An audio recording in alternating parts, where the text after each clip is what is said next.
हर गरीब परिवार में एक ऐसा सदस्य जरूर होता है जो उस परिवार को गरीबी से निकालकर हाई क्लास फैमिली में बदल सकता है।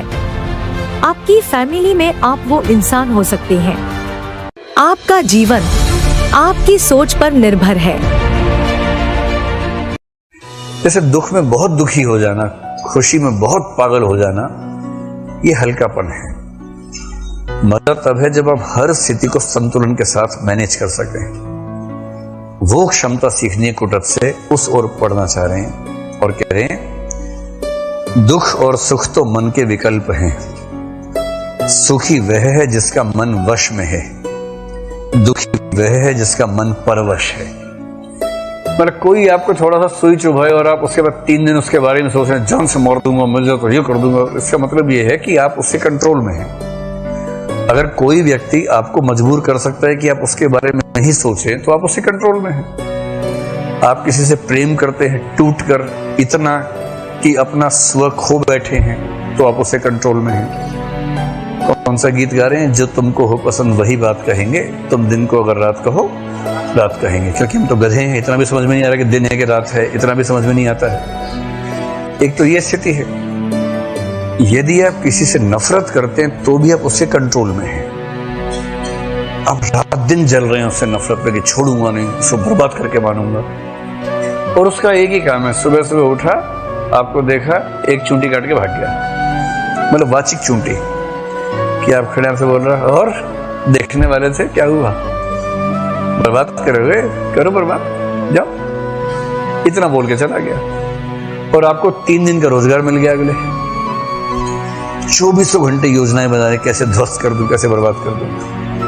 वो कंट्रोल कर रहा है आपको और आप उससे कंट्रोल हो रहे हैं। स्वतंत्र होने का मतलब है कि मैं क्या सोचूंगा ये मैं तय करूंगा, कोई और तय नहीं करेगा। ना किसी की मोहब्बत में, ना किसी की नफरत में इतनी ताकत होनी चाहिए कि आप सब कुछ सौंप बैठे उसको, अपना स्व न बचे। इसलिए किसी से नहीं मन मेल खाता है तो दूर हो जाइए। ऐसा क्या है? वो कंट्रोल कैसे करें? वो आपके सामने फिर आई जाए बाद में कहे कि और मेरे बारे में सोचते हो, आप कहें कौन, आप कौन हैं? अच्छा हाँ, आप तो परिचित रहे हैं हमारे। हाँ हाँ हाँ, और कैसे हैं? ठीक है, बढ़िया, चलिए। वो कह रहा है कि तुम्हारी बहुत याद आती है। हाँ तो करो याद, करो। तुम्हें नहीं आती ना? एकदम नहीं, सवाल ही नहीं। फुर्सत कहाँ है? तू नहीं कोई और सही। ऐसा क्या है? दबाव किस बात का? मतलब अगर आप नैतिक रूप से सही हैं, अगर आपने जानबूझ से किसी का दिल नहीं दुखाया है, तो कोई आपकी चेतना को कंट्रोल कर ले, ये अच्छी बात कैसे हो सकती है? स्वतंत्र होना बहुत जरूरी है। स्वतंत्र होने का मतलब कि मैं अपने हिसाब से सोचूंगा कि मुझे अपना जीवन कैसे जीना है और किसी दूसरे का महत्व कितना रखना है। इतना तो नहीं ही रखना है कि मेरा अस्तित्व उस पर टिक जाए। और ध्यान रखिए, नफरत भी ऐसा करती है, मोहब्बत भी ऐसा करती है। दोनों कंट्रोल में रहें तो बेहतर है। नोट्स बना लो इस बात के, ठीक है? बना लिए? चलो, यहाँ बना लिए, बहुत बढ़िया। तो दुख और सुख तो मन के विकल्प हैं। सुखी वह है जिसका मन वश में। अगर आपका मन आपके वश में है ना, तो उससे बड़ा कोई सुख है ही नहीं। लोग आपको तनाव दे रहे हैं, आपको तनाव हो ही नहीं रहा। लोग कह रहे हैं जान से मार दूंगा, आप कह रहे हैं देखो जब मारोगे मार देना, बोलो मत यार, अभी काम कर रहे हैं। तो कब मारोगे बताओ? 3 दिन बाद। हाँ ठीक है, 3 दिन मैं जी लूँ आराम से, उसके दिन बता देना, फिर देखेंगे। एकदम मस्त, कोई तनाव नहीं लेना है कि मुझे तनाव तभी होगा जब मैं तनाव लेना चाहूंगा। तुम्हारे देने से तो नहीं लूंगा। कोई गाली दे, मुस्कुरा के बोलो कि तुमने कुछ दिया और किसने लिया नहीं, तो किसका रहेगा? तुम्हारा ही। तो मैंने ली नहीं, ले जाओ, सारी वापस लगी तुम्हारे ऊपर, जाओ। अगर तनाव कोई आपके ऊपर फेंक सकता है तो आप कमजोर व्यक्ति हैं। यही सिखाना सारे कोटज। और यदि कोई आपसे पूछे कि दुनिया में सबसे अच्छा सुख कौन सा है, सबसे ऊंचा सुख, एथिक्स में सब सवाल ज्यादा आते हैं कि सुखों में कौन सा सुख सबसे ऊंचा सुख है। आप बताएं कि आपने अब तक के जीवन में जो विभिन्न क्षण महसूस किए, उनमें सबसे ऊंचा सुख कौन सा लगा? निरोगी काया, हाँ कह सकते हैं कि निरोगी काया होना भी। आपकी उम्र में ये सब कहना अच्छा नहीं लगता भाई। इस उम्र में तो निरोगी काया होती है, इस उम्र में क्या दिक्कत है? वो तो 60-60 के लोग कहें तब समझ में आता है। जब आप 40 प्लस के हो जाएंगे तब आपको इसका महत्व समझ में आना शुरू होगा, और जब पहली बार रिपोर्ट आ जाएगी उसके बाद इसका महत्व ज्यादा समझ में आएगा। उस समय क्या होता है, लोग बड़े केयरफुल रहते हैं कि अब उम्र बढ़ रही है, थोड़ा ध्यान से रहना चाहिए, पर रह नहीं पाते ध्यान से। फिर रिपोर्ट आ जाती है बाद में, और रिपोर्ट में एक आध मोटा मोटा बना हुआ आता है, डायबिटीज हो गया है या कुछ और हो गया, बीपी हो गया। उसके बाद फिर समझ में आता है कि हेल्थ का महत्व क्या है। अभी आप लोग तो हट्टे कट्टे स्वस्थ लोग हैं, वो क्या ये सब होगा। अभी के जीवन में सबसे बड़ा सुख क्या मानते हैं आप लोग? Joy of giving, Joy of winning, अब जीतने का सुख। ये कह रहे हैं कि जीतने का सुख, और ये कह रहे हैं कि किसी की सहायता करने का सुख, किसी को कुछ हेल्प करने का सुख, ये सबसे बेहतर। अब साध से मुक्ति का सुख, वाह। हाँ? सोना, सोने का सुख, बहुत बढ़िया।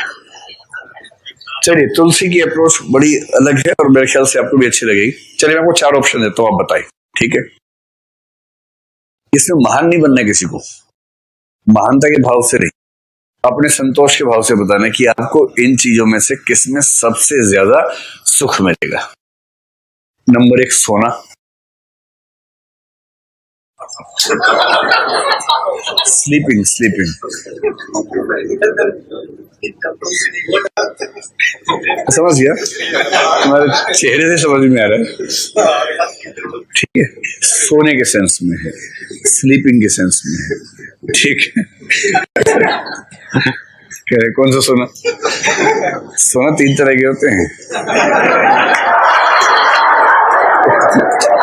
एक स्लीपिंग है, एक गोल्ड है, तीसरा कौन सा है? तीसरा वो सोना कितना सोना है, जो कोई कहती होगी आपसे वही वाला, तीसरा वो। तो हम स्लीपिंग की बात कर रहे हैं अभी, ठीक है? एक तो ये है कि कोई अच्छे से नींद में है उसका सुख, दूसरा कुछ स्वादिष्ट भोजन करने का सुख, भोजन मतलब खान या पान, या खान और पान, जो भी आपको अच्छा लगता हो। तीसरा किसी की मदद करने का सुख, ठीक? कई लोग कह रहे हैं इसमें क्या है। चौथा किसी को हराने का सुख, कि जिससे कंपटीशन है आपने उसको तहस नहस कर दिया फाइनली, और आप उससे आगे निकल गए। तहस नहस नहीं भी गया तो उससे आगे निकल गए, कम से कम जीत गए। और 5वां मैं तुलसी की अप्रोच भी लेता हूं, वो है लाइक माइंडेड व्यक्ति से बातचीत करने का सुख। लाइक माइंडेड से सामान्य मतलब मित्र से, जिसके साथ आपकी बहुत अच्छी ट्यूनिंग है, उसके साथ आपको 1-2 घंटे बात करने का मौका मिला बिना किसी दबाव के, आपने खूब मस्ती से उससे बातचीत की, समय गुजारा उसके साथ। तो इनमें से आपकी राय में सबसे ऊंचा सुख कौन सा है? कौन सा? चौथा कौन सा था? जीतने का सुख। कितने लोग हैं जीतने का सुख और हाथ खड़ा करें? सबसे ऊंचा। शर्माओ मत यार, खुल के हाथ खड़ा करो ना। चौथे के पक्ष में 7-8 लोग दिख रहे हैं। और कितने लोगों को लगता है किसी की सहायता करने का सुख सबसे बड़ा है? सरप्राइजिंगली इससे 15 लोग हैं करीब, ठीक है। और लाइक माइंडेड किसी व्यक्ति के साथ बातचीत करने का सुख, समय गुजारने का सुख, इसमें करीब 30-40 लोग हैं। और नींद का सुख, अब मैंने जानबूझ के नींद बोला, इसमें भी करीब 10-12 लोग हैं। वो भी बड़े मुश्किल से जागे हुए दिख रहे हैं, किसी तरह से जाग के आए, और काश थोड़ा मौका मिल जाता। और कौन सा बचा एक? हाँ, भोजन, भोजन या मतलब खाने पीने का सुख। हाथ खड़ा करें। इसमें भी 7-8 लोग हैं, गुड। तो एथिक्स में इन सब की तुलना होती है कि कौन सा सुख किस कोटि का सुख है, और उसी के कंटेक्स्ट में जेएस मिल ने एक वाक्य बोला है,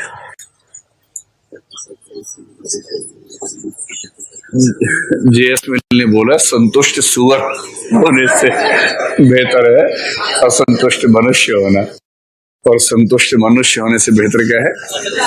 असंतुष्ट सुखरात होना। खैर, तुलसी का मानना यह है कि दुनिया में सबसे बड़ा दुख है गरीबी, और सबसे बड़ा सुख है संत मिलन। संत मिलन का मतलब अच्छे लोगों से मिलना, जो कायदे के लोग हो।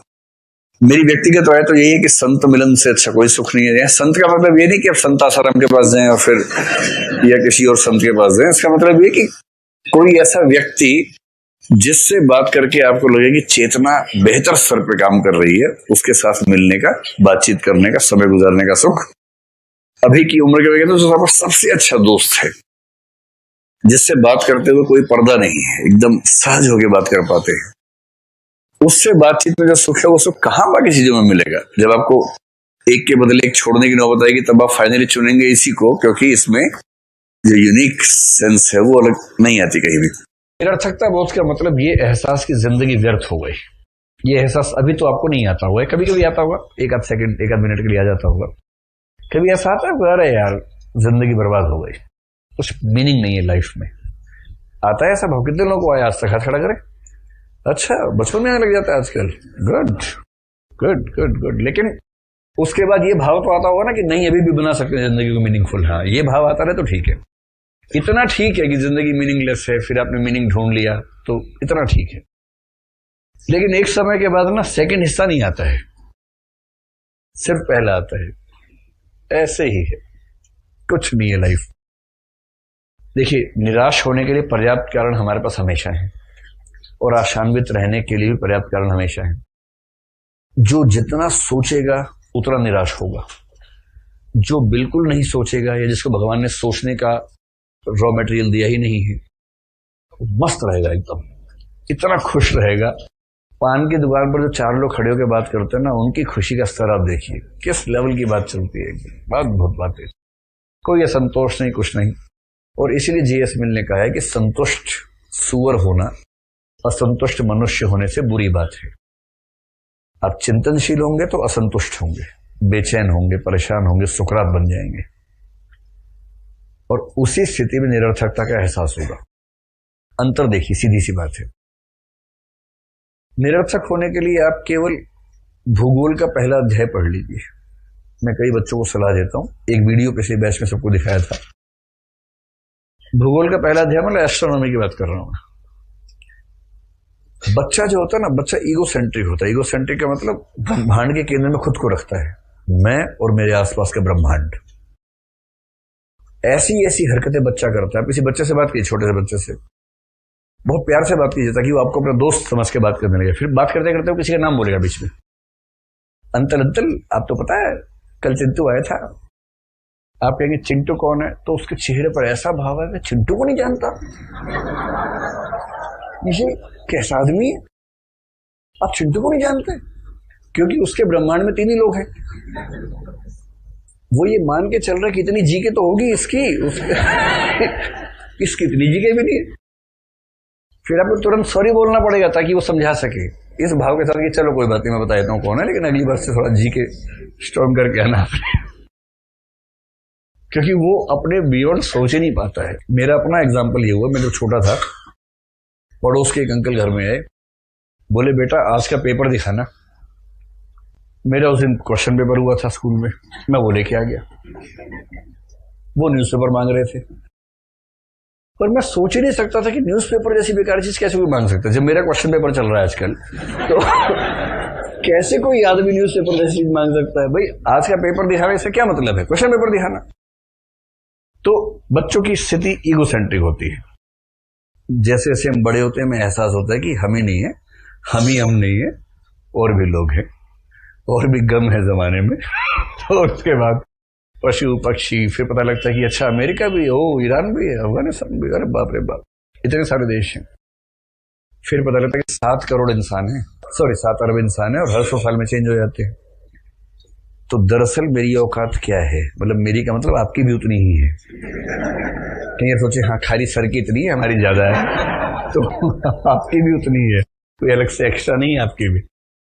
तो ईमानदार मूल्यांकन क्या है कि 21वीं शताब्दी की शुरुआत में इस पृथ्वी नाम के ग्रह पर जो 7 अरब होमोसेपियंस सेपियंस है, उनमें से एक मैं हूं। 7 अरब में से एक, और स्पीशीज इतनी सारी हैं, उनमें से एक स्पीशीज के 7 अरब में से एक हैं आप। और ये पृथ्वी एक ग्रह है। ऐसे बहुत सारे ग्रहों के पापा हैं सूर्य, जो कि एक छोटा तारा है। जैसे बहुत सारे तारों को आप सौरमंडल कह लेंगे या एक आकाशगंगा कह लेंगे। एक आकाशगंगा में अनंत तारे हैं सूर्य जैसे, कितने ग्रह, कितने कितने एलियंस कहां कहां रहते होंगे हमें नहीं पता। फिर आकाशगंगाएं कितनी सारी हैं। जब पूरे ब्रह्मांड का विस्तार सोचते हैं और उसमें अपने आप को देखते हैं, तो जैसे आप किसी चींटी को देखें तो चींटी बड़ी है उस अनुपात में जिस अनुपात में हम ब्रह्मांड में हैं। तो औकात तो हमारी ये है। आप लोग सैड हो गए बहुत ज्यादा, बहुत दुख हो रहा ना आप लोगों को, और बात ऐसी ऐसी हाँकते हैं भगवान ने मुझे विशेष कार्य के लिए भेजा है। अरे भगवान को इतनी फुर्सत ना है कि आपको बनाया विशेष रूप से कि जाओ चिंटू जाओ भारत का उद्धार करो। इतनी फुर्सत नहीं है भगवान के पास। पहली बात तो भगवान है या नहीं ये नहीं पता हमें, अगर है तो इतनी फुर्सत नहीं है। इससे क्या हुआ? इससे हमें अपनी औकात का दर्शन हुआ। बुद्धिमान व्यक्ति हमेशा दुखी हो सकता है इस आधार पे। जैसे आईएएस बन गया, आप कहेंगे बधाई अब तुम एक जिला संभालोगे। अरे एक जिले से क्या होता है, देश में 600 जिले हैं, इतने सारे देश हैं, ब्रह्मांड है, एक ग्रह भी नहीं हम तो एक सोलर सिस्टम भी नहीं संभाल पा रहे, एक आकाशगंगा तो संभालते कम से कम, वो भी नहीं संभाल पा रहे हैं। आदमी दुखी है क्योंकि वहां से तुलना कर रहा है। और कुछ लोग बहुत गोलू होते हैं, वो तुलना वहां से करते हैं। वो पटवारी बनने में इतने खुश होते हैं, पटवारी, पूरे गांव में कौन पटवारी है? मैं पटवारी, मैं पटवारी हूं। तो क्योंकि उसकी तुलना का संदर्भ वो सब है ही नहीं, उसकी तुलना सिर्फ नीचे वालों से। मोहनलाल तू पटवारी है? नहीं है ना, मैं हूं पटवारी। सोहनलाल तू भी नहीं है, मैं पटवारी हूं। तो इसलिए एक कथन है बड़ा प्रसिद्ध, पुरुष को कोई सफलता दो वो उसे छोटा साबित कर देगा, स्त्री को कुछ सफलता दो वो उसे बड़ा साबित कर देगी। क्योंकि स्त्रियां आमतौर पर छोटी छोटी बातों को बड़ा कर लेती है। मैं उस सेंस में नहीं कह रहा, आप लोगों ने गलत सेंस में ले लिया, आप लोग तिल का ताड़ वाली सेंस में ले रहे हैं, मैं उस सेंस में नहीं कह रहा हूं। जैसे घर में किसी बच्चे का जन्मदिन है, बाप से पूछो आज क्या है, पता नहीं क्या है, आज तुम्हारे बेटे का जन्मदिन है, तो ठीक है भाई, पैदा हुए तो किसी दिन तो पैदा होगा ही होगा, वो दिन साल में एक बार ही गया आएगा, तो उसमें क्या खास बात है। लेकिन अब उसकी माँ से पूछो, माँ सुबह से तरंगित है एकदम, उसके पैर नहीं पड़ रहे, आज मेरे मुन्ने का जन्मदिन है, आज मेरे मुन्ने का जन्मदिन है, गली मोहल्ले को बुला लेगी सबको, आओ सब लोग आओ, टोपियां पहना देगी सबको, फिर वो कुछ ऐसे छोड़ देगी जो थोड़ा चिंदियां पिंदियां होती हैं जिससे सारे बच्चे खुश हो जाते हैं। और बाप मनहूस साइड में खड़ा हुआ है कि क्या ड्रामा चल रहा है यार, क्योंकि बाप की योजना है सौर मंडल के प्रमुख बनने की, उसे सौर मंडल नहीं पकड़ में आ रहा उसके, और माँ को उतने छोटे छोटे सुखों में पूरा आनंद का एहसास हो जाता है। कुछ लोग कहते हैं कि ये मेल और फीमेल नेचर का अंतर है, अब पता नहीं कितना सच है कितना झूठ है। तो निरर्थकता बोध का मतलब ये पुरुषों में और समझदार लोगों में ज्यादा होता है। मतलब ऐसा नहीं कि ड्रग्स का सेवन करके देखो, कभी गांजे की चिलम फूंक के देखो, कभी ये करो कभी वो करो, एक बार गांजा फूंका तो अगले 5 दिन तक इस दुनिया में नहीं रहोगे, आज मैं ऊपर आसमान नीचे टाइप कुछ फील होगा। देखिए दुनिया में 2 तरह के लोग आमतौर पर देखेंगे आपको। एक कहेंगे सुख है तो जीवन है, हर तरह का सुख हासिल करो, इसके अलावा क्या रखा है जीवन में। कहेंगे सिगरेट पीने में जो सुख मिलता है, हा लगता है कि श्वास नली में धुआं जाता है ना, ओ हो, फेफड़े में धौंकनी जैसा कुछ होता है, बड़ा मजा आता है। ऐसा बखान करेंगे कि जो नहीं पीता वो भी सोचेगा पी लूंगा सिगरेट। ऐसे मूर्खों से बच के रहना चाहिए, है ना। दूसरा कहेगा अरे शराब नहीं पीते, ओ हो क्या जीवन जिया तुमने, अरे भगवान को क्या जवाब दोगे ऊपर जाके। ये सब उस प्रवृत्ति मार्ग के लोग हैं। प्रवृत्ति मार्ग का मतलब इच्छाओं के साथ चलो, जो इच्छा मन में है उसको पूरा करो। कभी ड्रग्स का सेवन करके देखो, कभी गांजे की चिलम फूंक के देखो, कभी ये करो कभी वो करो, एक बार गांजा फूंका तो अगले 5 दिन तक इस दुनिया में नहीं रहोगे, आज मैं ऊपर आसमान नीचे टाइप कुछ फील होगा। ये सब ड्रामा करेंगे और कई बच्चों को बिगाड़ देंगे सब कह के। एक वो लोग हैं, ऐसे लोग आमतौर पर कम उम्र के और 30, 35, 40 तक की उम्र के लोग ज्यादा मिलेंगे इसमें। दूसरे वर्ग में वो हैं जो ये काम अपने जमाने में कर चुके हैं, पर अब उनको लगता है कि करना ठीक नहीं है, क्योंकि अब बच्चों का समय आ गया है, बच्चे भी उस राह पे चलना चाह रहे हैं, अब इनको खराब लग रहा है। तो ये निवृत्ति मार्ग है। समझ नहीं, मन जो करता है उसको रोको, मन को रोकना ही व्यक्तित्व है। कह रहे मन सिर्फ इतना कर रहा है कि आज नाश्ते में 3 परांठे खा लूं ना, सादगीपूर्ण आचार व्यवहार, मन के मत ना चालिए कबीर का कथन है, मन के भरोसे मत चलो, मन तो मरवा देगा। बुद्धि के भरोसे चलो, सादगी, आत्म संयम। 4 घंटे ही सोना है बस। रात को 12 बजे सो, सुबह 4 बजे मुर्गे से पहले उठना है। अगर मुर्गे ने कुकड़ू कर दिया आपसे पहले तो जीवन धन्य नहीं है आपका, बर्बाद जीवन है। कुछ ऐसे पीस मिलेंगे आपको। जिंदगी क्या है? दोनों तरह के पीसों के बीच का रास्ता है। ऐसे पीस से बचो, हनी सिंह से बचो और झांसाराम जी से बचो। बीच का रास्ता निकाल लो और ऐसा रास्ता जो सहज रास्ता हो, सहज मार्ग हो। ठीक। दुनिया के अधिकांश लोग अपने जगत को देखते हैं तो नश्वरता का एहसास करते हैं। नश्वरता का मतलब नाश हो जाना, नष्ट हो जाना, और ये एहसास तो होता ही है। और अज्ञेय कहना चाह रहे हैं कि नश्वरता मत देखो, निरंतरता देखो। संसार को ध्यान से देखोगे तो निरंतरता दिखेगी। वो देखने का फर्क है। और इसलिए कह रहे हैं कुछ लोग ध्यान तो देते हैं किंतु उनकी दृष्टि नहीं जाती। लेकिन वो खास जो देखना होता है ना, बिटवीन द लाइंस जो पढ़ना होता है, वैसी नजर उनकी नहीं। नश्वरता को देखना आसान बात है। शून्यता का एहसास कि जिंदगी ऐसे ही है, कब खत्म हो जाए पता नहीं।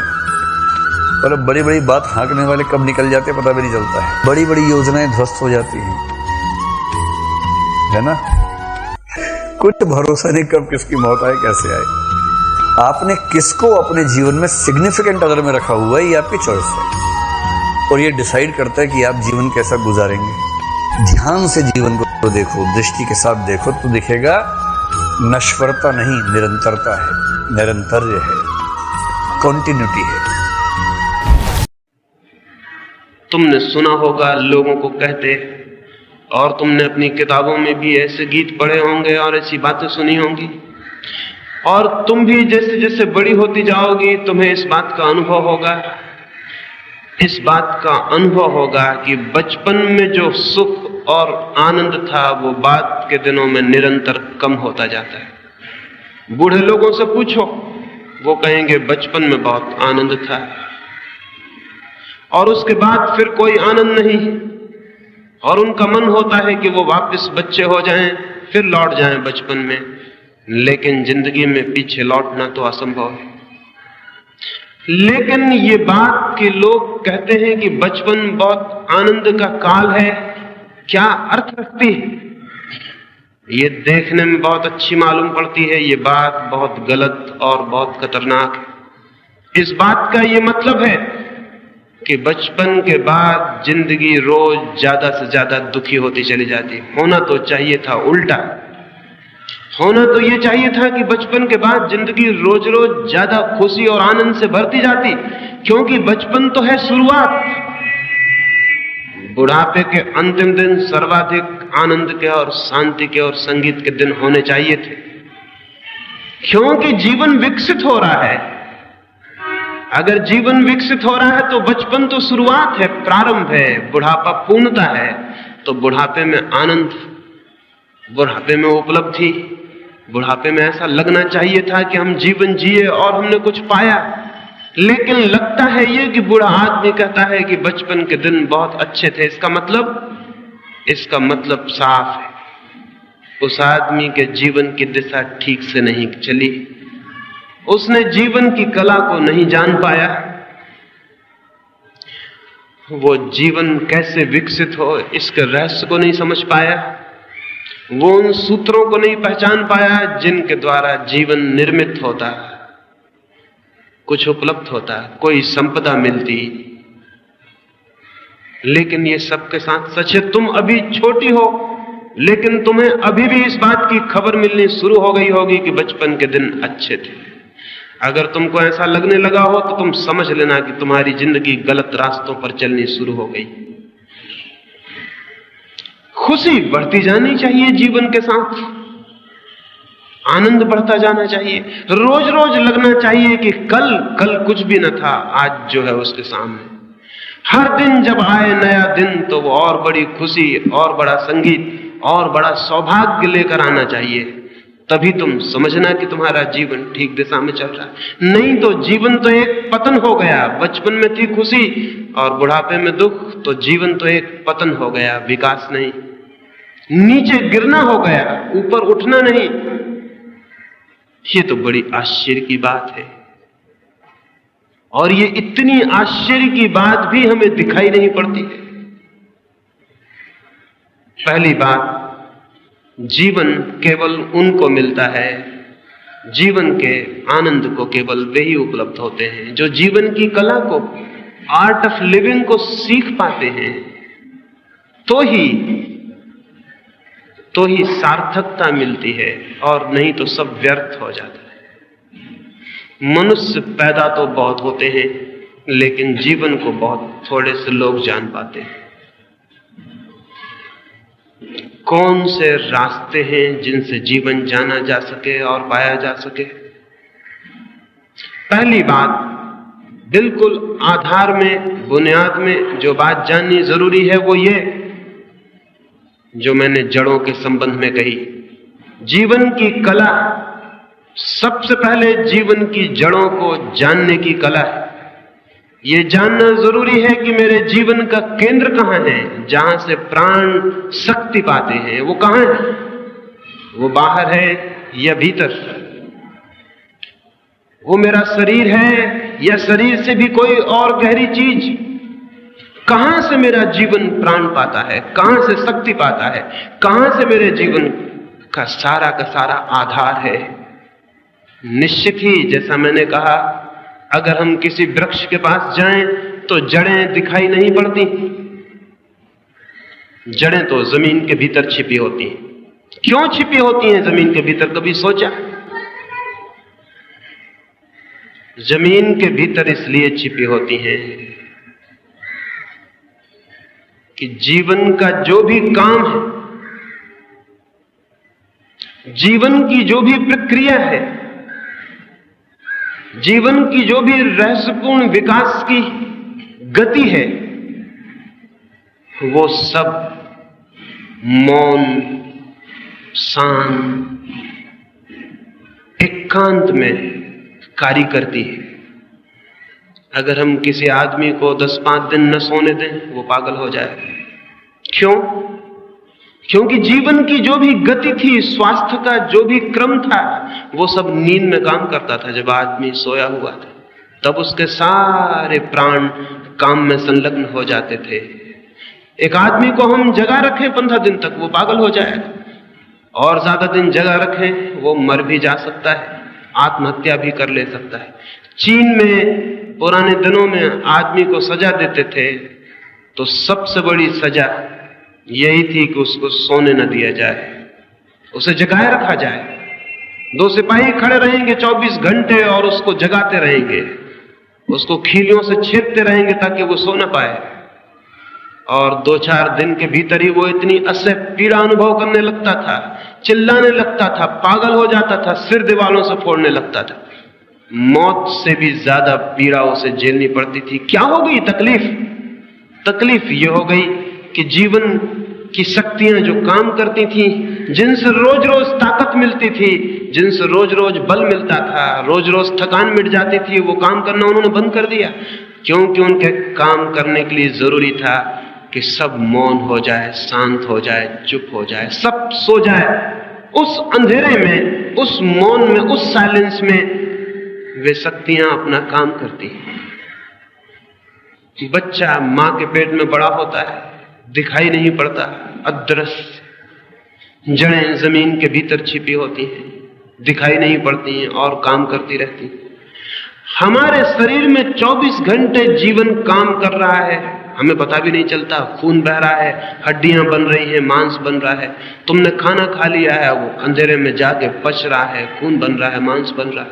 सारा जीवन अंधेरे में मौन काम कर रहा है। एक एक आदमी के शरीर के भीतर इतनी बड़ी फैक्ट्री काम कर रही है कि अगर वो शोरगुल करे तो दुनिया में जीना मुश्किल हो जाए। अब तक आदमी कोई फैक्ट्री नहीं बना सका जिसमें रोटी से खून बन सके, जिसमें हम रोटी डालें और खून तैयार हो जाए, जिसमें हम घास डालें और दूध बन जाए,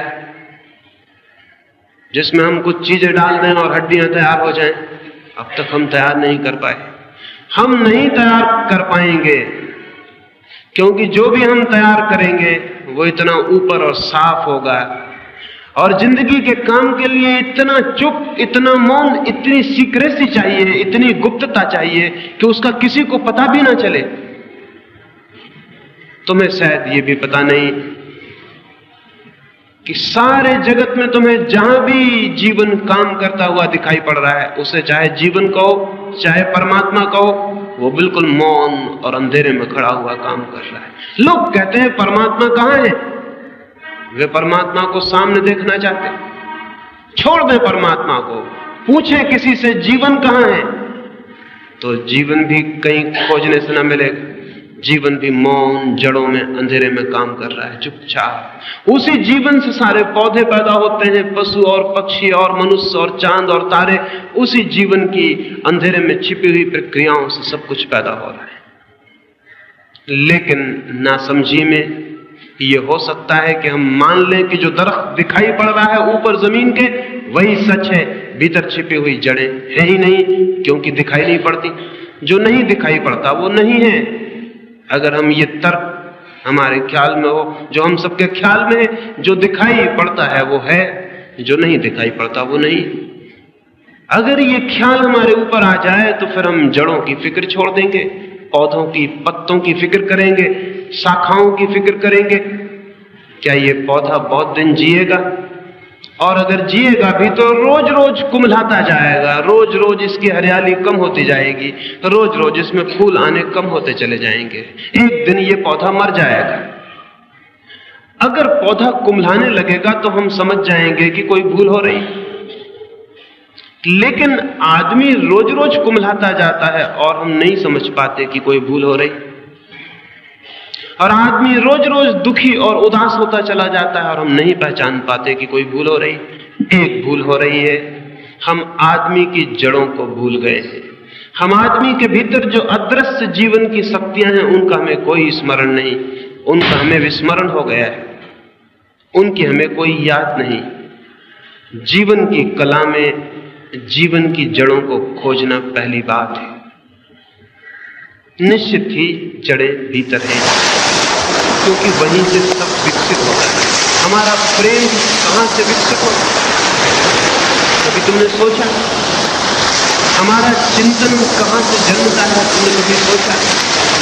हमारी सारी शक्ति कहां से आती है? कभी तुमने ख्याल किया? भीतर से। एक दिन अचानक हमारे भीतर विचार का जन्म होता है, प्रेम का जन्म होता है। हमारे भीतर से कुछ उठता है और बाहर की तरफ फैलता चला जाता है। जीवन भीतर से बाहर की तरफ है, लेकिन हमारी सारी शिक्षा, हमारा सारा समाज, हमारी सारी संस्कृति बाहर से भीतर की तरफ है। हम क्या कर रहे हैं अपने विद्यापीठों में, अपने स्कूलों में? कुछ ज्ञान बाहर से भीतर डाल रहे हैं, कुछ बातें सिखा रहे हैं, सीख लो। बाहर से डाली जा रही हैं बातें और भीतर हम उन्हें इकट्ठा कर रहे हैं। ये ज्ञान झूठा है, ये ज्ञान जीवन की तरफ नहीं ले जा रहा। हाँ, इस ज्ञान से नौकरी मिल सकती है, इस ज्ञान से आजीविका चल सकती है, इस ज्ञान से वस्त्र मिल सकते हैं और अच्छा मकान मिल सकता है। इस ज्ञान से बाहर की कुछ चीजें मिल सकती हैं, क्योंकि ये ज्ञान बाहर से आया हुआ है। लेकिन इस ज्ञान से भीतर की जड़ें नहीं मिल सकती, मनुष्य की आत्मा नहीं मिल सकती, क्योंकि उसे जानने के लिए उस ज्ञान का भी जन्म होना चाहिए जो भीतर से आता है। इसलिए आदमी एक तरह के बहुत असंतुलित दशा में खड़ा हो गया है। उसका जड़ों से संबंध टूट गया है, वो अपनी ही रूट से टूटा हुआ है, अपनी ही जड़ों से उसका कोई वास्ता नहीं। क्या करें, कैसे हम अपनी जड़ों को खोज पाएं? और अपनी जड़ों को खोज लेना ही आत्मा को खोज लेना है। धर्म का यदि कोई अर्थ है तो यही कि व्यक्ति अपनी आत्मा को कैसे खोज ले। और आत्मा से मतलब है जीवन की जड़ें, जहां से हमारे जीवन के पौधे में सारी शाखाएं निकलती हैं, उस जगह को हम कैसे खोज लें। और अगर हम उसे खोज पाएं तो हमारा आनंद प्रतिदिन बढ़ता चला जाएगा और हमारे जीवन की हरियाली बढ़ती चली जाएगी और हमारी खुशी बढ़ती चली जाएगी। मृत्यु के क्षण में जाकर हम परिपूर्ण जीवन तक पहुंच जाने चाहिए। मरते वक्त आदमी उतना आनंदित होना चाहिए जितना कभी न था। तो दुखपूर्ण आज से सुखपूर्ण कल कैसे निकलेगा, थोड़ा सोचो। आज कहीं आकाश से थोड़ी आया है, तुम्हारे भीतर से आया है। तुम्हारा आज अलग है, मेरा आज अलग है। कैलेंडर के धोखे में मत पड़ना। कैलेंडर पर तो तुम्हारा भी आज वही नाम रखता है, मेरा आज भी वही नाम रखता है, लेकिन यहां तुम जितने लोग बैठे हो इतने ही आज हैं। पूरी पृथ्वी पर जितने लोग हैं इतने आज हैं। और अगर तुम पशु पक्षियों और पौधों को भी गिनो तो उतनी ही संख्या है। कैलेंडर बिल्कुल झूठ है। उससे ऐसा लगता है एक ही दिन है सबका। रविवार तो सभी का रविवार जरूरी नहीं है। किसी की जिंदगी में सूरज उगा हो तो रविवार, और किसी की जिंदगी में अंधेरा हो तो कैसा रविवार।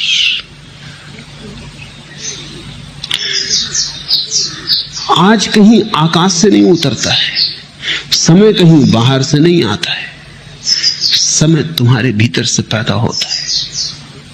तुम ही आज को जीकर कल को पैदा करोगे। तुम्हारे ही गर्भ में निर्मित होता है कल। कल निर्मित हो रहा है आज, और इसलिए मैं कहता हूं आज और अभी जी लो, और इतने आनंद से जियो, ऐसे भरपूर जियो कि जो तुम्हारे गर्भ में निर्मित हो रहा है वो भी रूपांतरित हो जाए, वो तुम्हारे आनंद को पकड़ ले। अगर आज तुम दुख में जी रहे हो, कल की आशा कर रहे हो सुख की, आशा से पैदा नहीं होगा कल। कल तो तुमसे पैदा होगा। तुम जैसे जी रहे हो उससे पैदा होगा, तुम्हारे अस्तित्व से पैदा होगा, तुम्हारे सपनों से नहीं। समझो, एक माँ बीमार है और उसके गर्भ में एक बेटा है और रुग्ण है और शरीर जराजीर्ण है।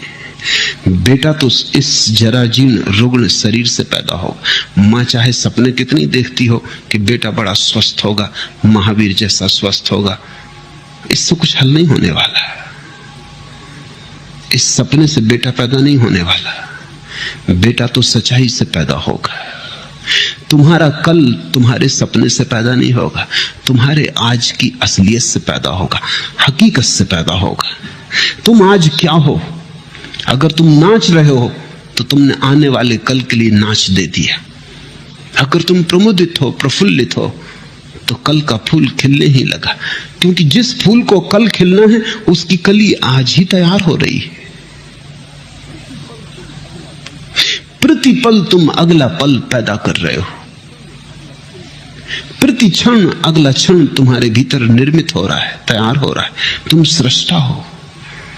तुम अपने समय को खुद पैदा करते हो। इसलिए मैं तो कहता हूं आज जियो, लेकिन तुम्हें लगता है वर्तमान जीने जैसा नहीं लगता। अगर वर्तमान जीने जैसा नहीं लगता तो कल भी तो वर्तमान होकर ही आएगा, फिर वो भी जीने जैसा नहीं लगेगा। परसों भी वर्तमान होकर ही आएगा, वो भी जीने जैसा नहीं लगेगा। तो इसी को तो मैं आत्मघात करना कहता हूं। तो तुम आत्महत्या कर रहे हो, जी नहीं रहे हो। जीने का कोई और उपाय नहीं है, आज ही है और आज ही जीना है। जीने जैसा लगे या न लगे इससे कोई फर्क नहीं पड़ता। जीने का और कोई ढंग है ही नहीं। जीना तो यही होगा। कल के भुलावे में मत पड़ो। कल के भुलावों ने बहुतों को डुबाया है। आज जियो। ये क्षण खाली न चला जाए। ये क्षण अवसर है, इसे तुम ऐसा ही मत गंवा देना। कुछ बना लो इसका, कुछ रस ले लो इसमें, कुछ भोग लो इसे, कुछ पहचान लो इसे। इसका स्वाद उतर जाने दो तुम्हारे प्राणों में। ये ऐसा ही ना चला जाए, क्योंकि अगर समय ऐसा ही जाता है तो समय को ऐसे ही चले देने की आदत मजबूत होती चली जाती। फिर धीरे धीरे समय को गंवाना तुम्हारी प्रकृति हो जाती। भोगो इसे, चूसो इस क्षण को, निचोड़ लो इसको पूरा, इसका रस जरा भी छूट ना जाए। यही परमात्मा के प्रति धन्यवाद है, क्योंकि उसने तुम्हें अवसर दिया, जीवन दिया, और तुमने ऐसे ही कमा दिया। परमात्मा तुमसे ये न पूछेगा। यहूदियों की किताब है तालमुद, बड़ी अनूठी किताब है, दुनिया में कोई धर्मशास्त्र वैसा नहीं। तालमुद कहती है कि परमात्मा तुमसे ये न पूछेगा कि तुमने कौन कौन सी गलतियां की, गलतियों का वो हिसाब रखता ही नहीं, बड़ा दिल है। परमात्मा तुमसे पूछेगा तुम्हें इतने सुख के अवसर दिए, तुमने भोगे क्यों नहीं? गलतियों की कौन फिक्र रखता है? भूल चूक का कौन हिसाब रखता है? वो तुमसे पूछेगा इतने अवसर दिए सुख के, तुमने भोगे क्यों नहीं? तालमुद कहती है एक ही पाप है जीवन में, और वो है जीवन के अवसरों को बिना भोगे गुजर जाने देना। जब तुम आनंदित हो सकते थे आनंदित ना हुए, जब गीत गा सकते थे गीत ना गाया, सदा कल पर टालते रहे, स्थगित करते रहे। स्थगित करने वाला आदमी जिएगा कब, कैसे जिएगा? स्थगित करना ही तुम्हारे जीवन की शैली हो जाती। बच्चे थे तब जवानी पे छोड़ा, जवान हो तब बुढ़ापे पे छोड़ोगे, और बुढ़ापे में लोग हैं वो अगले जन्म पे छोड़ रहे हैं, वो कह रहे हैं परलोक में देखेंगे। यही लोक है एकमात्र, और यही क्षण है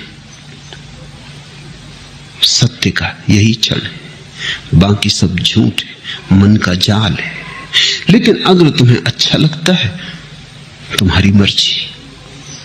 तुम्हें अच्छा लगता हो तो मैं कौन हूं बाधा देने वाला? तुम सपने देखो, कभी ना कभी तुम जागोगे, तब रोओगे, पछताओगे, तब तुम पछताओगे कि इतना समय यूं ही गंवाया। और ध्यान रखना, जीवन में जितना दुख भर लोगे, जितने आंसू घने कर लोगे, जितना पछतावा हो जाएगा, उतना ही कठिन हो जाता है रोकना फिर दुख को, आंसुओं को।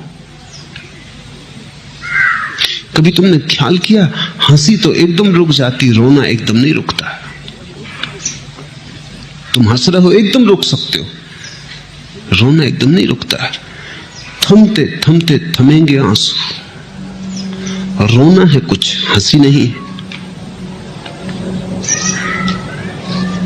दुख ऐसा सरोबोर कर लेता है, दुख ऐसी गहराइयों तक प्रविष्ट हो जाता है, तुम्हारी जड़ों तक समाविष्ट हो जाता है कि फिर तुम उसे रोकना भी चाहो तो कैसे रोको। थमते थमते थमेंगे आंसू। रोना है कुछ, हंसी नहीं है। ये कोई मजाक नहीं है कि रो लिए और रोक लिए, ये कोई हंसी नहीं है कि हंस लिए और रोक लिए। हंसी तो तुम्हारी ऊपर ऊपर होती, रुक जाती। रोना बहुत गहरे चला जाता है। रोना तुम्हारे जीवन में सब तरफ भर जाता है। और रोज रोज अगर तुम रोने को इस तरह संभालते गए और जीने को कल पे टालते गए, तुमने कहा हंसेंगे कल, रोएंगे आज,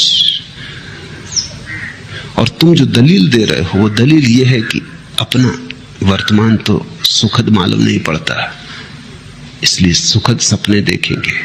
सुखद वर्तमान क्यों नहीं है ये पूछो। इसलिए नहीं है कि कल भी तुमने सपने देखे थे आज के, और कल का दिन गंवा दिया जिसमें आज सुखद हो सकता था, जिसमें आज की आधारशिला रखी जा सकती थी। कल तुमने गंवा दिया इसलिए आज दुखद है, और तुम यही दलील दे रहे हो कि हम आज को भी गंवाएंगे क्योंकि कल का सपना अच्छा मालूम पड़ता है। तुम्हारी मर्जी, गणित साफ है।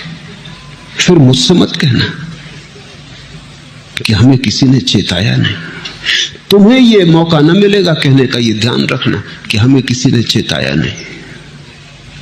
दूसरों को तो यह भी सुविधा है कहने की कि उन्हें किसी ने चेताया है, लेकिन मैं तुम्हें रोज चेता रहा हूं।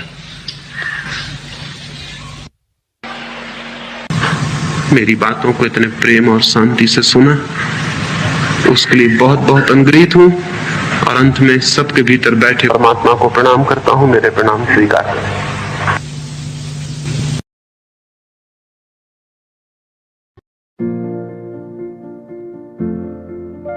आज की कहानी एक अमीर और अहंकारी पिता और उसके साधारण बेटे का है। पिता बेटे को दिखाना चाहता है कि कोई कितना गरीब हो सकता है। तभी वो बेटे को लेकर गांव की यात्रा पर निकल गए। चलते चलते दोनों एक गरीब घर के पास पहुंचा। घर के बाहर एक बूढ़ी अम्मा कुत्तों को खाना खिला रही थी। बेटा यह देखकर बहुत खुश हुआ।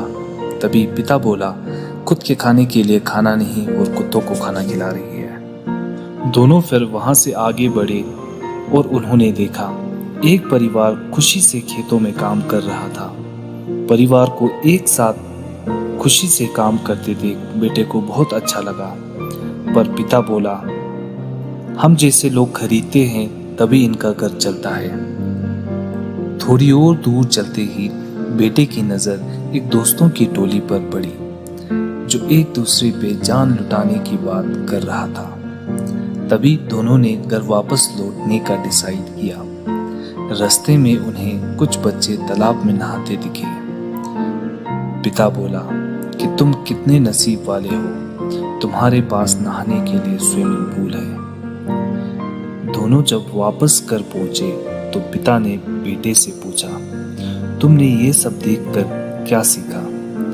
बेटे ने एक शानदार जवाब देते हुए पिता को धन्यवाद दिया और बोला, आज पता चला कि हम कितने गरीब हैं। दोस्तों, इस कहानी में मैं ये कहना चाहता हूँ कि इन छोटी छोटी खुशियों को पैसे के वजन से ना तोलें। पैसा हर कोई कमा लेता है, मगर हर कोई भूल जाता है इन छोटी छोटी खुशियों को एंजॉय करना। तो ये आपको डिसाइड करना है कि आपको सिर्फ पैसे से अमीर बनना है या इन छोटी छोटी खुशियों से भी अमीर बनना है। Rules of happiness. Number 1, never hate. जब आप किसी से हेट करते हैं तो आपको स्ट्रेस होता है, गुस्सा आता है, जिसकी वजह से आपकी खुशी चली जाती है। तो हेट करना बंद करें और खुश रहें। Number 2, don't worry. परेशान होना बंद करें। अगर आपके साथ कुछ बुरा हुआ है तो वो हो चुका है और आने वाला कल का सोचकर परेशान होना ये भी बेवकूफी है। पास्ट और फ्यूचर की फिक्र छोड़कर प्रेजेंट में जीना ही खुशी है। So don't worry, just chill. Number 3, help others. लोगों की मदद जरूर करें, चाहे वो चैरिटी से हो या और किसी तरीके से। अपने लेवल पे बिना पैसे लिए हेल्प करें और आप देखोगे कि आप अपने अंदर एक अलग ही खुशी महसूस करोगे। Number 4, always smile. आप यकीन करें या ना करें, स्माइल करने से आपका स्ट्रेस कम होता है। स्माइल करने से आपका इम्यून सिस्टम भी इम्प्रूव होगा। अगर आप स्ट्रेस में हैं तो हिम्मत करके जस्ट स्माइल करें और देखें आपको रिलैक्स फील होगा। Number 5, always keep in touch with God. हमेशा खुदा से जुड़े रहें, प्रेयर करते रहें। इससे आपको जो खुशी सुकून मिलेगा वो कहीं और नहीं मिलेगा और आपका कॉन्फिडेंस भी बढ़ेगा और जिंदगी खुशहाल रहेगी।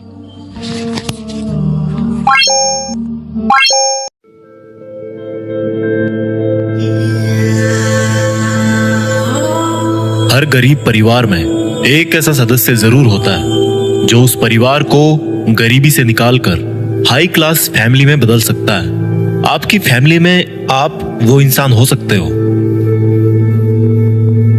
नफरत करना उन मूर्ख लोगों का काम है जिनको लगता है कि वो हमेशा के लिए जिंदा रहेंगे। इससे किसी को कोई फर्क नहीं पड़ता कि आप कितने दुखी हो, कितने उदास हो, कितने टूट चुके हो। इसलिए आपका काम केवल एक ही होना चाहिए कि आप किसी भी हालत में अपना काम ना छोड़ो।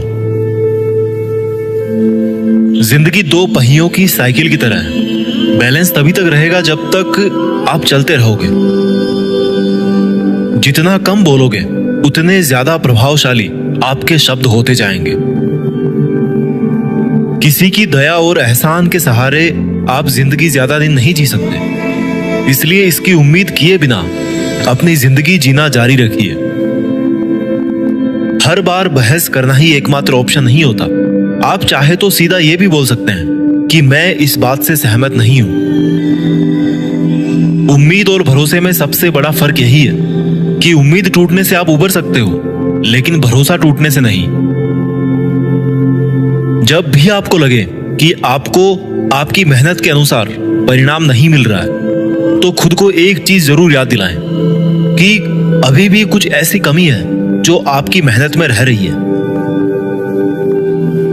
अगर आपका बचपन यादगार नहीं रहा है तो अपने से छोटों का बचपन यादगार बनाएं, क्योंकि जिस तरह से आपके पास में एक ही बचपन था उसी तरह से उनके पास भी एक ही बचपन है। बूढ़े होने पर एक बात की शांति जरूर होती है कि हम जवानी में नहीं मर रहे। कभी कभी सब कुछ हासिल करने के लिए सब कुछ खोना पड़ता है। जितना आप अपनी टेंशन को सीरियसली लेते हो उतना सीरियसली आपकी टेंशन को कोई नहीं लेता, और इसलिए आपको भी टेंशन को सीरियसली नहीं लेना चाहिए, क्योंकि टेंशन करने का नकारात्मक प्रभाव आप पर ही पड़ेगा। अगर आप किसी समस्या से जूझ रहे हैं तो आपकी सोच समस्या की बजाय उसके समाधान पर केंद्रित होनी चाहिए। नफरत करने वालों के लिए जिंदगी बहुत छोटी है, इसलिए नफरत करने की बजाय अपने काम पर ध्यान देना कई गुना बेहतर है। अगर आप पहली बार में सफल नहीं हो रहे हैं तो आप में और महान लोगों में एक बहुत बड़ी समानता है, क्योंकि वो भी पहली बार में सफल नहीं हुए थे। चाहे आज आप कितना भी पैसा कमा रहे हो, आपको अपने बुढ़ापे के लिए पैसे जरूर बचा के रखने चाहिए। कितने ताजुब की बात है ना, इस पूरे ब्रह्मांड में आज हम उस जगह उस पल में जिंदा हैं जिस पल में हम कुछ करना चाहते हैं। लोग आपके बारे में क्या सोचते हैं ये सोचना आपका काम नहीं है। अगर आप उनका काम कर रहे हैं तो फिर आपका काम कौन करेगा? अगर आप बिना बूढ़े हुए भविष्य में जीना चाहते हैं तो अपने से बड़ों के साथ समय जरूर बिताएं, क्योंकि अनुभव उम्र के साथ ही आते हैं। आपकी खुशी के मालिक केवल आप खुद हैं। माफ करना सीखिए, केवल वही माफ कर सकता है जो सही होता है, और अपने इस सहीपन को माफ ना करके गलत मत ठहराइए। इंसान खुद की गलतियों पर तो खुद का वकील बन जाता है, लेकिन दूसरों की गलतियों पर जज बन जाता है। कभी भी किसी मूर्ख व्यक्ति में कमी नहीं निकालें, क्योंकि ऐसा करने पर वह आपसे नफरत करेगा। लेकिन किसी समझदार व्यक्ति में कमी निकालने पर वह आपको नफरत करने की बजाय आपको शुक्रिया कहेगा। बहुत बार ऐसा होता है जब आपको लगता है कि आप हार रहे हो, पर वास्तव में आपको तब यह नहीं पता होता है कि आप उस वक्त सफलता के कितने पास हो। इस दुनिया की सबसे सुंदर चीजों को देखा और छुआ नहीं जा सकता, उनको केवल महसूस किया जा सकता है। किसी इंसान के वास्तविक रूप को अगर जानना है तो उसे केवल इतना कह देना कि मैं अभी समस्या में हूं। कोई अकेला रहता है तो कोई अकेला रह जाता है। इस मतलब की दुनिया में 4 लोग आपके साथ तभी अंत तक चलेंगे जब आप मर चुके होंगे। पूरी जिंदगी ये सोचकर ही निकाल दी कि ये काम कर लूंगा तो 4 लोग क्या कहेंगे, ये काम नहीं करूंगा तो 4 लोग क्या कहेंगे। जब मौत हुई तो समझ में आया कि 4 लोग केवल राम नाम सत्य ही बोल सकते हैं। आपके झुकने से कोई रिश्ता बच जाए तो झुक जाओ, पर फिर भी हर बार आपको ही बिना गलती के झुकना पड़े तो भाई रुक जाओ। ना तो मुश्किल घड़ी आने पर फिसलिए और ना ही अच्छी घड़ी आने पर उछलिए। अजीब दुनिया है, पत्थर के बेल को पूजा जाता है और जिंदा बेल को डंडे से मारा जाता है। एक समय था जब बचपन में संडे को बहुत सुकून मिलता था, और अब है कि उसमें भी मिलावट हो गई है। काश थोड़ा वक्त भी होता उन लोगों के पास जिनके पास रिश्ते तो हैं पर रिश्तों के लिए समय नहीं। जीवन की सबसे जरूरी सीख कभी भी किताबों से नहीं मिलती। परेशानी में किसी को सलाह की नहीं बल्कि साथ की आवश्यकता होती है। अगर आप उनका साथ नहीं दे सकते तो बिन मांगी सलाह भी मत दीजिए। अगर आपको अपने जीवन का कोई लक्ष्य नजर नहीं आता तो आप केवल खुश रहना सीखिए। आपको बचपन में हर कोई प्यार करेगा, आपके मरने के बाद आपको हर कोई प्यार करेगा। रही बात बीच की तो उसमें आपको खुद खुश रहना सीखना पड़ेगा। दाम से ज्यादा कीमत लगाना सीखिए। इस दुनिया में शीशा ही एक ऐसा दोस्त है जो कभी नहीं हंसेगा अगर आप रो रहे हो तो। जिंदगी को आसान बनाने के लिए कुछ नहीं करें, इससे बेहतर है कि खुद को मजबूत बनाने के लिए काम करें। नीचे गिरने में कोई शर्म की बात नहीं है। शर्म की बात तब है जब आप गिरकर भी नहीं उठते। योद्धा केवल जीतने वालों को ही नहीं बोलते, योद्धा केवल उसको बोलते हैं जो लड़ते हैं। अगर आपको बार बार लोग दुख पहुंचाते हैं तो आप माफ करना सीखिए। मुश्किलें एक पहाड़ की तरह है। जब आप हर मुश्किल का सामना करके वहां तक पहुंच जाओगे, तभी चारों तरफ के नजारे का आनंद ले पाओगे। हर रोज अपने आप को एक चीज याद दिलाएं कि इससे फर्क नहीं पड़ता कि आपकी लाइफ कितनी हार्ड है, बल्कि फर्क इससे पड़ता है कि आप हार्ड है या नहीं। कोई आपकी निंदा करे तो आप बहुत भाग्यशाली हैं, क्योंकि आपको मुफ्त में अपने आप को और बेहतर बनाने का मौका मिल रहा है। हमारा खुद का वास्तविक रूप हमें कहीं मिलता नहीं है, बल्कि बनाना पड़ता है। आपको यह तो पता है कि आपका दरवाजा बंद है, लेकिन आपको यह नहीं पता कि उस वक्त कितने और दरवाजे खुले हैं। हमेशा वो काम करें जो सही है, वो ना करें जो आसान है। अगर आपको उन कामों को करने के लिए समय नहीं है जो सही है, तो कम से कम उन कामों को ना करें जो गलत है। दूसरों से अलग होने का मतलब गलत होना नहीं है। यादों के साथ मरें, ना कि इरादों के साथ। पुरानी चाबियों से नए ताले नहीं खुलते। रिश्तों को गलतियां नहीं बल्कि गलत फहमियां खत्म कर देती हैं। आराम करना और कुछ समय ब्रेक लेना तो एक ऑप्शन हो सकता है, लेकिन घुटने टेक लेना और हार मान लेना कोई ऑप्शन नहीं होना चाहिए। जीवन में इन दोनों शब्दों को अगर आपने सही समय पर कहना सीख लिया तो कभी पछतावा नहीं होगा। पहला है यस और दूसरा है नो। आपके विचार ही आपकी सीमा है। आप चाहे तो दयालु हो सकते हैं, क्योंकि दयालु होने का पछतावा आपको कभी नहीं होगा। सपने सच करने का सबसे पहला कदम है सपने देखना। जिंदगी बहुत आसान हो जाएगी अगर आपने माफ करना और माफी मांगना दोनों सीख लिए हैं तो। कठिन दिनों की परिभाषा क्या है? वो दिन जो आपको मजबूत बनाते हैं। अगर लोग आपके लक्ष्यों पर हंस नहीं रहे हैं, तो इसका मतलब यह है कि आपके लक्ष्य बहुत छोटे हैं। जिंदगी का मतलब खुद को ढूंढना नहीं है। जिंदगी का वास्तविक मतलब है खुद को बनाना। तकलीफ उन लोगों से नहीं होती जो साथ नहीं देते। तकलीफ उन लोगों से होती है जो साथ देने का दिखावा करते हैं।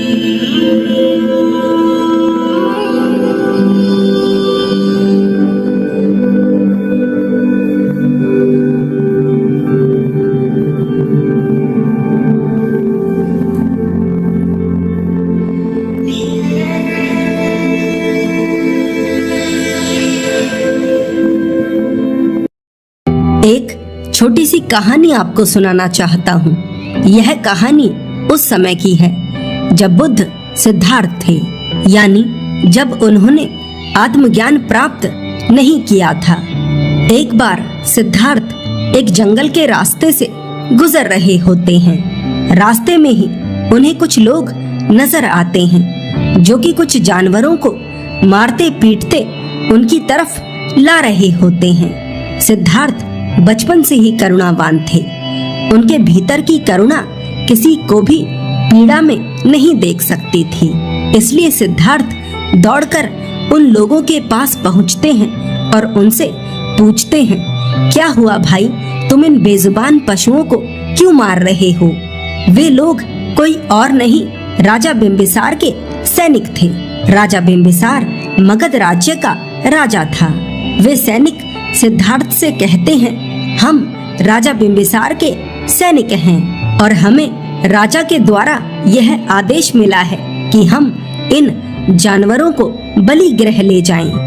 बलि गृह का नाम सुनते ही सिद्धार्थ का हृदय कांप उठता है। सिद्धार्थ लड़खड़ाती हुई आवाज से पूछते हैं, परंतु क्यों? वे सैनिक सिद्धार्थ से कहते हैं, आज हमारे महाराज 100 पशुओं की बलि देने वाले हैं। यहाँ इनके प्राण जाएंगे और वहाँ हमारे राज्य में खुशहाली आएगी। जैसे ही सिद्धार्थ उन सैनिकों के इन शब्दों को सुनते हैं उनके पैरों के नीचे से जमीन खिसक जाती है और उनकी आंखों में आंसू भर आते हैं। सिद्धार्थ रोते हुए उन सैनिकों से पूछते हैं, भला तुम्हारे राज्य की खुशहाली से इन पशुओं की जान का क्या संबंध? वे सैनिक कहते हैं, ये हम तुम्हें नहीं बता सकते। जो हमारे राजा हमें आदेश देते हैं वो हमें मानना पड़ता है। अब तुम अपनी बातों में उलझाकर हमारा समय बर्बाद मत करो और हमें जाने दो। सिद्धार्थ की आंखों में आंसू थे और हृदय में क्रोध।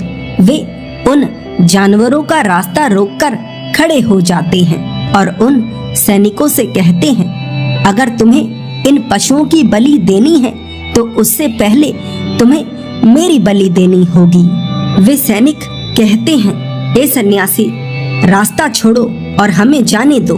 अगर हम समय पर नहीं पहुँचे तो राजा बिंबिसार हमें दंडित करेंगे।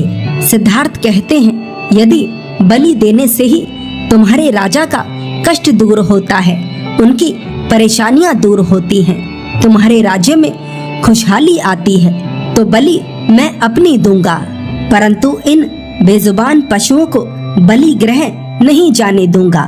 सिद्धार्थ की बात सुन वे सैनिक चिंतित हो जाते हैं, क्योंकि यह राजा बिंबिसार का आदेश था कि कोई भी सैनिक किसी भी सन्यासी को चोट नहीं पहुंचा सकता, उसके ऊपर हिंसा नहीं कर सकता। उन सभी सैनिकों में से एक सैनिक दौड़कर राजमहल पहुंचता है और राजा को सारी बात बताता है।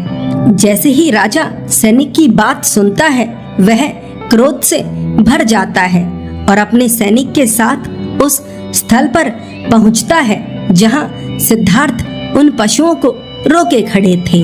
जब राजा वहां पहुंचते हैं तो ये देखते हैं कि वह सन्यासी कोई और नहीं बल्कि सिद्धार्थ है। राजा बिंबिसार और सिद्धार्थ के बीच घनिष्ठ मित्रता थी। ये पहली बार उस समय मिले थे जब सिद्धार्थ और यशोधरा का विवाह हुआ था। जब राजा बिंबिसार सिद्धार्थ से पहली बार मिले थे तो वे उनकी बातों से बहुत प्रभावित हुए थे। उन्होंने कभी सोचा भी नहीं था कि सिद्धार्थ आगे चलकर सन्यासी बनेंगे। सिद्धार्थ को सन्यासी वस्त्रों में देख राजा बिंबिसार की आंखों में भी आंसू आ जाते हैं। राजा सिद्धार्थ से पूछते हैं, युवराज, तुमने ये अपना क्या हाल बना रखा है? सिद्धार्थ कहते हैं, मैं सत्य की खोज में निकला हूँ और जब तक मुझे सत्य प्राप्त नहीं हो जाता तब तक मैं पीछे नहीं हटूंगा। राजा बिंबिसार सिद्धार्थ से कहते हैं, यदि तुम्हें तब ही करना है तो हमारे महल में चलो, वहाँ तुम्हें कोई परेशान नहीं करेगा। सिद्धार्थ कहते हैं, नहीं, यह मार्ग मेरे अकेले का है और इस पर मैं अकेला ही चलूंगा। राजा बिंबिसार सिद्धार्थ से कहते हैं, मैं बहुत असहाय महसूस कर रहा हूँ, क्योंकि मैं चाह कर भी अपने मित्र की सहायता नहीं कर पा रहा हूँ। सिद्धार्थ राजा से कहते हैं, ऐसा नहीं है, आप मेरी सहायता कर सकते हैं। राजा पूछता है, परंतु कैसे? सिद्धार्थ कहते हैं, केवल मेरे एक प्रश्न का उत्तर देकर। राजा पूछता है, कैसा प्रश्न सिद्धार्थ? सिद्धार्थ पूछते हैं, राजन, यदि आपके ऊपर कोई विपदा है, कोई कष्ट है, तो इन बेजुबानों की बलियों से क्या होगा? क्या इन पशुओं की बलि देने से आपके कष्ट दूर हो जाएंगे? अगर हाँ, तो मैं अपनी बलि दूंगा। मनुष्य कितना स्वार्थी है, वह कर्म तो खुद करता है लेकिन उसका फल वो चाहता है कि कोई और भोगे। किसी और के कृत्यों का फल ये बेचारे बेजुबान पशु क्यों भोगे? राजन, आप अपने हृदय से पूछिए, क्या यह अन्याय नहीं? राजा बिंबिसार सिद्धार्थ को अपने गले से लगाते हैं और अपने सैनिकों को ये आदेश देते हैं कि आज के बाद मगध में कोई बलि नहीं दी जाएगी। राजा बिंबिसार सिद्धार्थ से कहता है, मैं भूल ही गया था कि जीवन सिर्फ मुझ में नहीं बल्कि हर पशु पक्षी में है। सिद्धार्थ कहते हैं, तो कृपा कर इन पशुओं को छोड़ दीजिए। राजा उसी समय उन पशुओं को छोड़ देने का आदेश देता है। अगर आप गौतम बुद्ध के पूरे जीवन को सरलता से समझना चाहते हैं तो यह ईबुक आपके लिए बहुत सहायक है। आप इस ईबुक को डिस्क्रिप्शन में एक लिंक दिया गया है, वहां से प्राप्त कर सकते हैं।